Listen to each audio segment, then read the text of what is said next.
Hello guys, എല്ലാവർക്കും EPIC ട്രാവലിൻ്റെ പുതിയൊരു വീഡിയോയിലേക്ക് സ്വാഗതം. ഞാൻ ഇന്ന് വന്നു നിൽക്കുന്നത് നമ്മുടെ പറമ്പിലാണ്. നമ്മുടെ പറമ്പിൻ്റെ അതിർത്തിയിലാണ്. നമ്മുടെ പറമ്പിലെ മാവിൻ്റെ ചോട്ടിലാണ്. അപ്പോൾ നമ്മുടെ കോസ്മോസ് അണ്ണൻ മാമ്പഴം കഴിക്കാൻ വന്നിട്ടുണ്ട്. അതുകൊണ്ട് ആ പാറകളുടെ മേളിൽ കയറി നിൽപ്പുണ്ട്. നമുക്ക് അവനോട് തന്നെ ചോദിക്കാം, ഈ മാവിലെ മാമ്പഴം എങ്ങനെ ഉണ്ടായിരുന്നു എന്ന്. നല്ല ടേസ്റ്റ് ഉണ്ടായിരുന്നോ അതോ നല്ല സൂപ്പറായിരുന്നോ എന്നൊക്കെ അവൻ പറയുന്നതാണ്. അപ്പോൾ നമുക്ക് അവനോട് തന്നെ ചോദിച്ചു നോക്കാം. എങ്ങനെയുണ്ട് മോനെ നമ്മുടെ മാവിലെ മാമ്പഴം? കൊള്ളാം, സൂപ്പറാണ് ഗായ്സ്. ചെറിയ നാട്ടുമാങ്ങയാണ്, അതുകൊണ്ട് തന്നെ നല്ല ഇതിപ്പോൾ വീണതാണ്. ഞാൻ കുലുക്കിപ്പോൾ വീണതാണ്. കൊള്ളാം, നല്ല മാങ്ങയാണ് ഗായ്സ്. ഇതാണ്ട് ഒരെണ്ണങ്ങളെ വീണിരിക്കുന്നു. ടേസ്റ്റ് ഉണ്ടോ?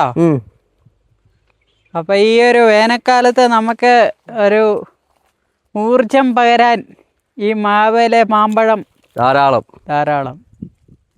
ഇതുണ്ടോ, ഇത് നല്ല പഴുത്ത് അവിടെ നിന്ന് പഴുത്ത് കിടക്കുന്ന മാങ്ങ. അതുണ്ടോ,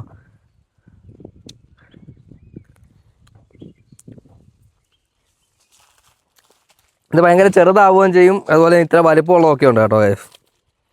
കാണാനും ലുക്ക് ടേസ്റ്റും സൂപ്പർ. ഇപ്പം വീണ മാമ്പഴം ഇതല്ലേ? ഇതാണോ? അതല്ല, ചെറുതാണെന്ന് തോന്നുന്നു. അതാണോ എനിക്കറിയത്തില്ല. ഇതാണെന്ന് തോന്നുന്നു. ചേട്ടാ, കശുമാമ്പഴം ഇതാണോ? നീ എന്ത് വെള്ളം കഴിച്ചു? എനിക്ക് കശുമാമ്പഴം മതി.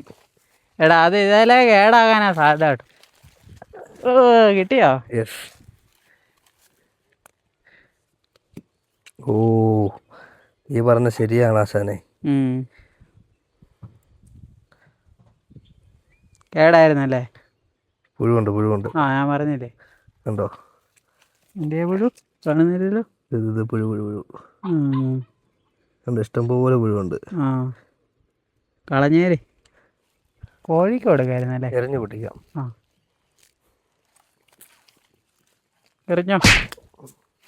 ആ, പൊട്ടിയില്ലെന്നോ? അപ്പം പഴമൊക്കെ കഴിക്കുമ്പോൾ വളരെ ശ്രദ്ധിക്കണം. പുഴുവൊക്കെ ധാരാളം ഇറങ്ങുന്ന സമയമാണ്. അതെ, സൂക്ഷിക്കണം. സൂക്ഷിച്ചാൽ ദുഃഖിക്കേണ്ട. ആ മാമ്പഴം എടുത്ത് വേണം കഴിച്ചോ, നല്ലതെന്ന് പറഞ്ഞു.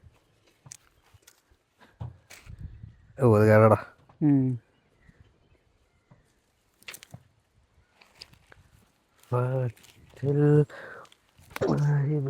ഇത് ഓടിച്ചേ, ഞാൻ മാമ്പഴം തിന്നിട്ട്.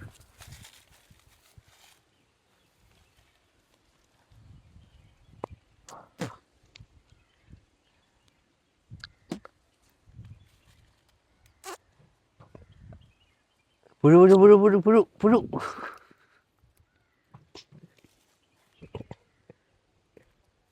സൂപ്പർ.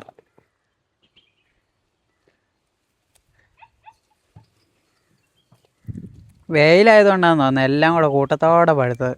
ആ, അത്യാവശ്യം ഉണ്ടല്ലോ. Tasty and healthy food.